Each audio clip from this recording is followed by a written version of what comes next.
Hello everyone, in this video I am gonna show you how to restore WhatsApp chat back from Google Drive.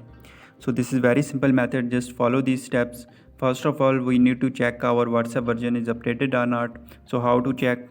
Just open Play Store and type in search bar WhatsApp. Now you can see WhatsApp Messenger is open and the open option is available. It's mean our WhatsApp version is updated. So we will just open WhatsApp Messenger. This is the main interface of WhatsApp Messenger. You can find these three dots available here. Just click on these three dots.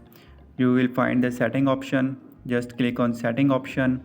So under the settings we will find the chats tab. Just click on chats tab. So under the chats tab there is option available chat backup. Just click on chat backup. Now you can see this green button. Just click on this backup button. Now our WhatsApp messages are being backed up. Now process is completed. So this is very simple method to restore your WhatsApp chat back from Google Drive.